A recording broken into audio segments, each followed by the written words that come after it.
কবিতাৰ শিৰোনাম তোমাৰ বেকা হাঁহি।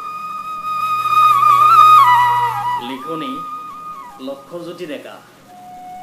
আবৃত্তি সমুদ্ৰ সাগৰ।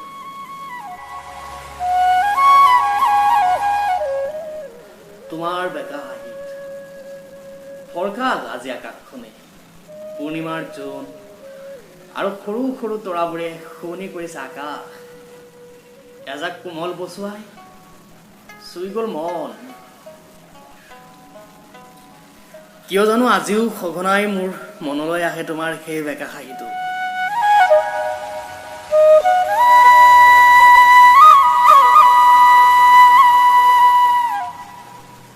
তোমাক প্ৰথম দেখোঁতেই হৃদয়ৰ কোণত এক অবুজ শিহৰণ জাগি উঠিছিল।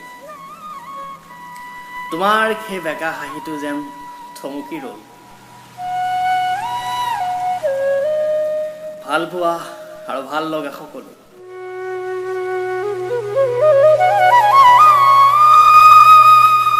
ধুনীয়া তোমাৰ বেকা হাঁহিটো, কিন্তু ভয় লাগে ওচৰ চাপিবলৈ।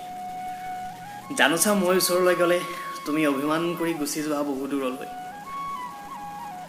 আকাশৰ বিশালতাৰ শূন্যতাত যেন ওলমি আছো মই। আজিচোন এবছৰেই হ'ল তোমাৰ সেই বেকা হাঁহিৰ লগত চিনাকি হোৱা। কিন্তু আজিও যে তোমাৰ নামটোকে নাজানিলো। ভাবিলে এনে লাগে যেন তোমাৰ সেই বেকা হাঁহিটো মোৰ বহু যুগৰে চিনাকি।